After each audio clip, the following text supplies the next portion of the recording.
de deuxième guerre mondiale dañoo revenir ñu déglu dañ leen di fay ay pécule après bon en pleine nuit presque ñoom ñu fusillé leen. Nombre bi nag kenn historiens yi peut-être loolu di ñu si gindi kenn xamul nombre ñi naan 40 ñi naan 30 ñi naan 1000 et quelques ñi naan 300 kenn xamul mais question bi moo lay posé rek ñu ngi de 1er décembre bi di ñëw état bi jël na décision commémorer li nga xam mooy 80e anniversaire bi question bu ma lay laaj rek d'emblée moom mooy lan mooy différence entre 4e anniversaire bi ak yeneen yi nga xamante ne doon nañ ko def. Bon. suñuy wax ci Thiaroye 44 c'est vraiment une très bonne chose parce que cela fait très longtemps que ñuy xeex ci affaire Thiaroye 44 on n'a jamais vu la presse avant indépendance après indépendance ba en 2004 bi président Abdoulaye Wade créé la journée du tirailleur ci lañ commencé di wax Thiaroye de façon officielle. Et cette année-là, pour la première fois, une haute autorité est allée déposer une gerbe de fleurs à Thiaroye. Depuis booba nag ñu ngi jëm a suqali histoire u tirailleurs yi. Mais jusqu'à présent ça n'intéressait pas les gens jusqu'à une période très récente.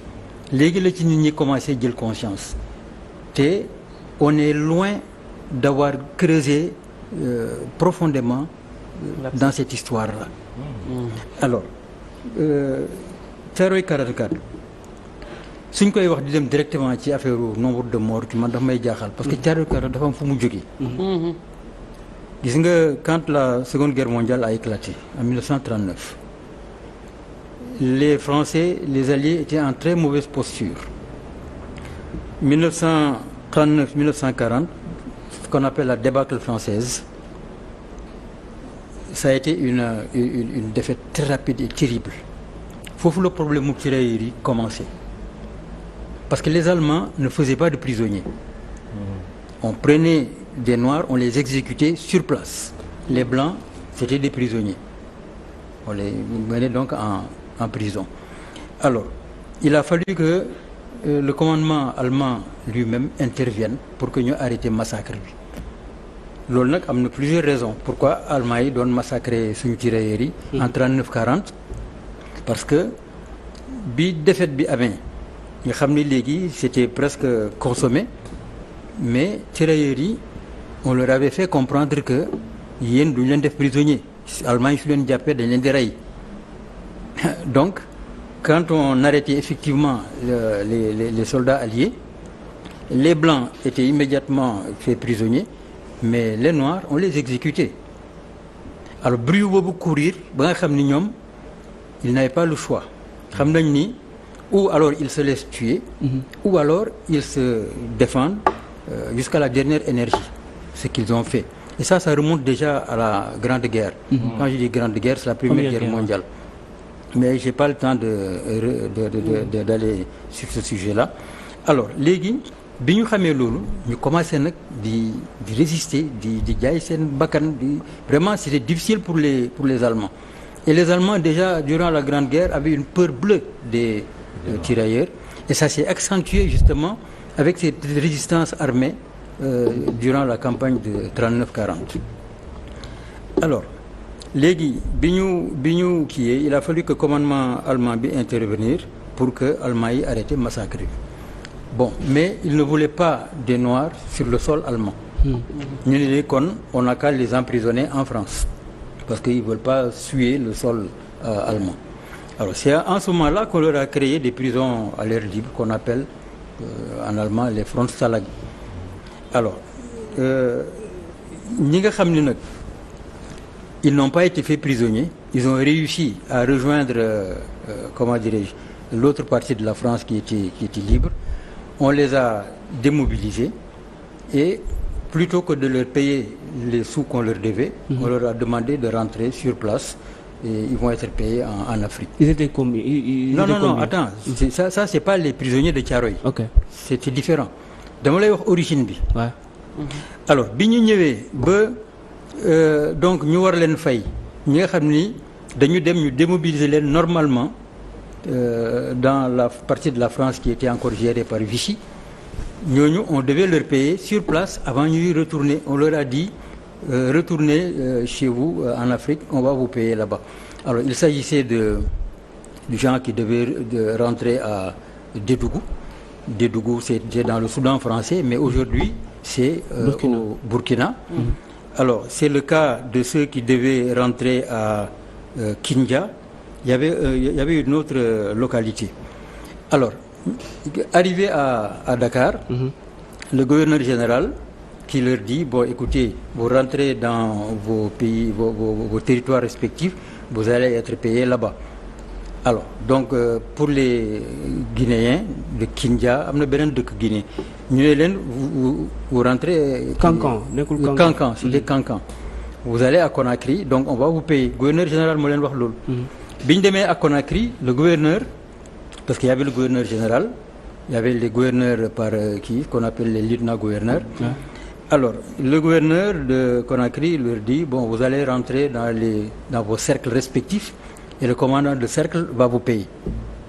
Ils sont rentrés dans leurs cercles respectifs. Commandant bi ne leen léegi da ngeen dem dans vos villages ñu kii leen commencé di kii ñu ne nag ñoom ils veulent être payés. Alors, peut-être qu'ils sont, je ne sais pas, ils se sont conduits de façon que tout le monde peut comprendre. Ouais. Alors, on a dit qu'ils ont manqué de respect à un officier supérieur en fonction, patati patata. Ils ont été arrêtés. Ils ont été... et 31 d'entre eux ont été mis en prison pour des travaux forcés. Alors, non seulement... Ils ne vont plus rien percevoir, mais ils vont travailler gratuitement pour l'administration coloniale et pour les entreprises privées coloniales qui étaient ici. Okay. Beaucoup on n'en parle pas. Et ça, c'était c'était à, j'ai dit, Dédougou, Kankan, et comment dirais-je, au Mali. Non, ça c'est en Guinée. Okay. Dédougou, c'était le Soudan français. Ouais. Bon, mais Dédougou aujourd'hui c'est au Burkina. Am na beneen région bu nga wax bu nekk Mali. Non, j'ai dit Kankan. Ouais, Kankan c'est en Guinée, ouais. Dédougou c'est au Burkina. Ouais, am na beneen boo wax bu nekk région bi Mali la nekk. Bon, je me souviens plus mais wax nga ko sax mais xam naa ne Mali la nekk. Bon, c'est pas grave. Non, c'est en Guinée, Kindia. Kindia, OK. Kindia. OK. C'est en Guinée. OK.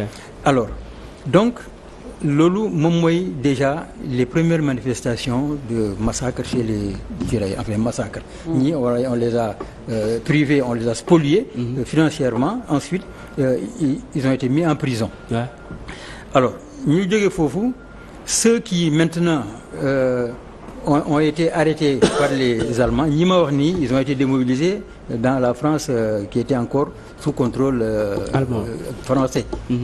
Alors, ils ont été démobilisés par la France ñibbisi mais ñi nga xam ne les Allemands les ont arrêtés dañ leen ne mënuñ leen recevoir Allemagne mais sur le territoire français leen di tëj. Ce qu'on appelle les Frontstalag. Ils ont vécu dans ces Frontstalag là des brimades, des humiliations, des privations. Par exemple dañ leen doon utiliser dans les usines de guerre pour les Allemands. Bon, et comme l'Allemagne était obligée de respecter, je ne sais pas, la Convention de Genève sur les prisonniers, etc., on leur donnait le minimum, un salaire minimum.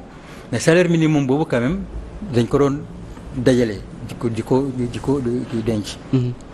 Alors bi ñu jógee foofu léegi ñu ñëw dem nañ ba parfois lu ñu sol sax duñ ko am des haillons. Et on a retrouvé des lettres. Et il y avait à l'époque quand même des marraines qui envoyaient de la nourriture ou des habits. Bon, bref. Alors, à un moment donné, donc, ces prisonniers-là ont vécu le calvaire dans ces Frontstalag. Alors, quand maintenant... et ils ont vécu 4 ans. Okay. Parce que la campagne de 40, c'est l'Union d'Apéor. Alors, léegi, en 44... En 44, l'Union. En 44, tout le monde savait que la victoire n'était plus très loin. Et que donc les Allemands allaient perdre. Et au fur et à mesure, après le débarquement de Normandie et le débarquement de Provence dans le sud, dans la jonction, au fur et à mesure, on libérait les Frontstalag. Et ils ont vécu 4 ans. Okay. Alors, léegi, en 44, tout le monde savait que la victoire n'était plus très loin. Et que donc les Allemands allaient perdre. Et au fur et à mesure, après le débarquement de Normandie et le débarquement de Provence dans le sud, dans la jonction, au fur et à mesure, on libérait les Frontstalag. Alors, maintenant, ces prisonniers, ces ex-prisonniers, donc il fallait évidemment leur payer leur arriéré de solde, leur indemnité de captivité et autres pécules de guerre. Alors, à un moment donné, il faut se dire la vérité, la France n'avait pas ses sous, parce que la France était dans la dèche. Ce sont les Américains qui soutenaient vraiment financièrement la France. Bon, alors, donc ça, c'est la première raison. La France n'avait pas les sous. Ensuite, ça faisait trop d'argent pour des nègres. On n'allait pas leur remettre cet argent-là. C'était combien au total?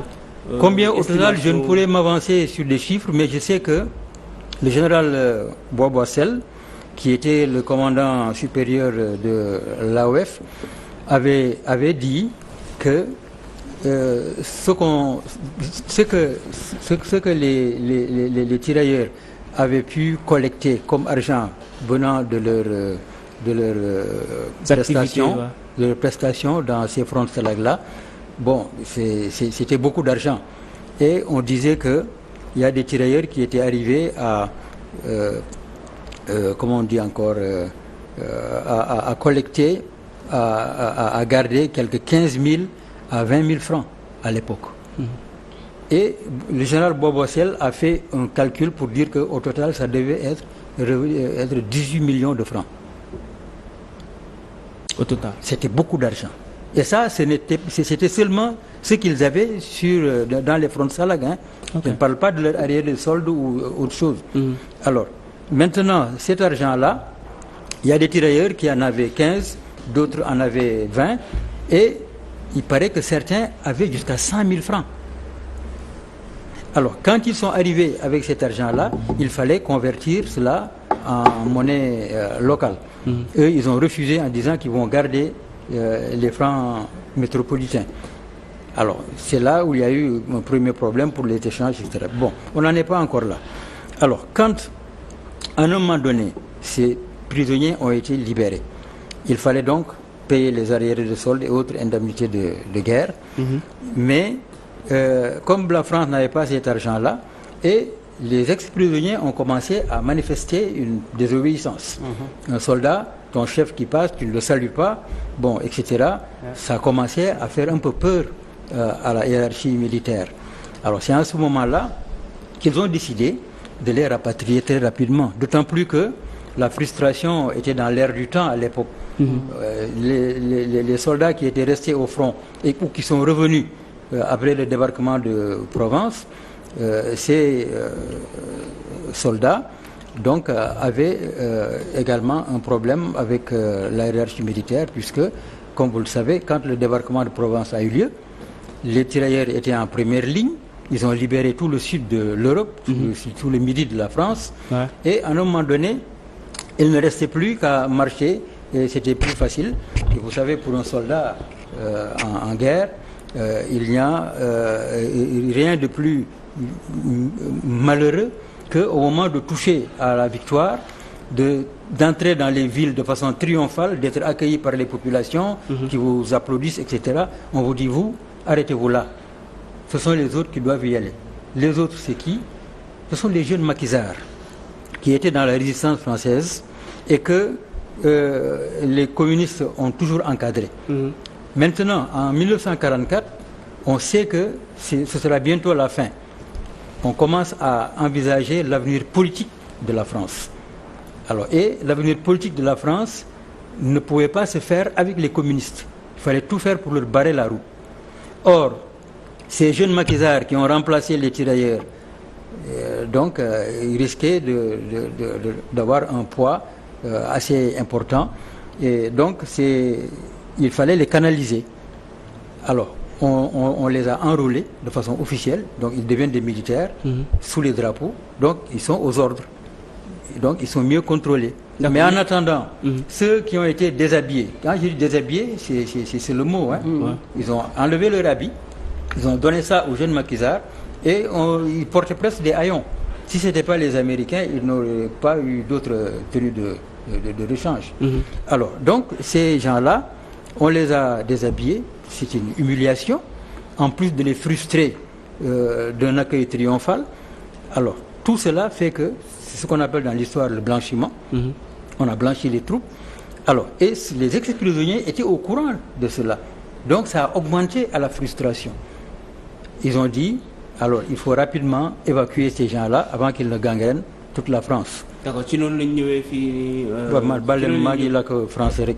Alors ci loolu la ñu décidé nag ne léegi ok donc on a pris un groupe de 2000 tirailleurs qui devaient être ñi waroon delloo ci Afrique. ñu ne léegi bon comme mënuñu leen fay lépp dinañ leen jox le quart de ce qu'on vous doit mu am ñu d'accord am ñu d'accord ñi d'accord ñi d'accordul ils sont 300 ñooñu gendarmerie évacué leen après kenn xamul nan lañu mujjee mais léegi xam nañ nan lañu mujjee. Mais ils sont allés à Trévé et que en Bretagne fa lañ nekk ba bi ñuy demee ba kii ñoom après ñu soog a ñëw mais ñooñu reyuñu leen. D'ailleurs il y a eu des manifestations populaires en Bretagne ñu sargal leen di kii et cetera et. ñi des nag ah ñi des les 1600 à 1700. waaw ñooñu mu am ñoo xam ni donc d'accord nañ pour jël le quart de ce qu'on leur avait promis en leur disant maintenant que su ngeen yéegee Casablanca di leen joxaat benn partie.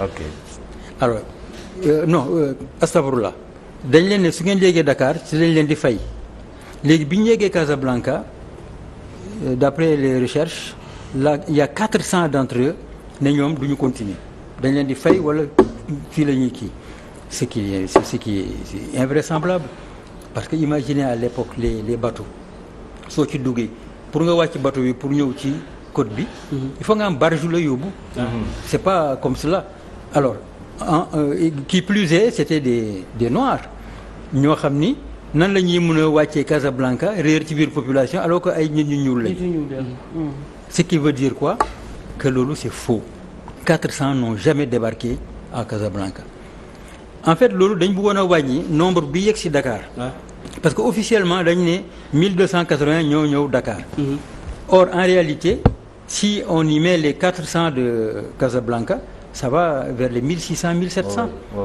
léegi nag c'était pour certains mais c'est des hypothèses mais des hypothèses fortes c'était pour ñu jéem a amoindrir le nombre de victimes sur place qui pourrait effectivement aller jusqu'à des centaines voire 1000 victimes mais ça la recherche ne l'a pas encore prouvé. Au niveau de Thiaroye 44. Au niveau de Thiaroye 44. Alors quand ils sont arrivés à Dakar ñu leen maintenant vous allez regagner vos villages respectifs et vous allez être payés là. Ils ont compris que suñu taxalee ko du ñu amati doole bi war pour mun a xeex li nga xam ni ñoom ñoo ko moom. C'est en ce moment que les problèmes ont commencé. Mais contrairement au film de Sembène, c'est de la fiction. Ils ont séquestré le véhicule du général, le général Dagnan, qui était le patron du point d'appui Sénégal-Mauritanie. Alors le général Dagnan était venu parlementer. Bi muy dem nag ñu barré otoom pour mu bañ a dem mais il n'a pas été séquestré ou je ne sais pas quoi alors léegi. comme Sembène nu mu ko raconté. waaw comme il l'a raconté comme ça. Voilà alors léegi mu ne leen mais si vous m'empêchez d'aller à Dakar comment puis-je régler votre problème daal joxe sa parole d'honneur gars yi kii daal di bàyyi yoon bi oto bi jàll dem c'est comme ça s'est passé dans la réalité. bi ñu demee nag ci la ñu fekk na ñoom tëral nañ seen plan bu yàgg. les blancs l'administration coloniale entre parenthèses on les appelait les planqués parce que eux ils n'avaient pas fait le front. Or ces tirailleurs qui venaient du front avec des médailles c'est des vrais combattants. Alors bref alors et c'était prémédité. Pourquoi ma wax ni c'était prémédité parce que y a des unités qui sont venues de Saint-Louis. Ils ont emprunté des automitrailleuses chez les Américains. Il y avait un char. Bref, il y avait tout un arsenal qu'ils ont mis en place. Et j'ai eu la chance d'entrer en contact, d'interviewer, je ne suis pas journaliste dans mes recherches, d'interviewer un ancien chef d'état-major de la garde nationale mauritanienne, le colonel Amadou Mamadou Dia, qui était devenu par la suite, après sa retraite, le président de l'Office national des anciens combattants de Mauritanie. Il m'a dit que bi massacre bi am en 44 moom il était enfant de troupe à Saint-Louis. Alors seen promotion ñoo ñëw après promotion ñoom Belal li ñoo leen jiitu woon 2 ans.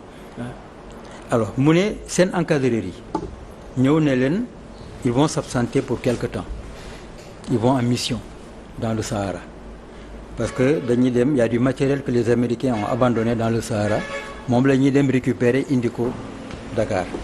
Ndekete c'était faux. Leur mission c'était de venir participer au massacre des tirailleurs à Thiaroye 44. Xam nga déjà ça fait quelques jours.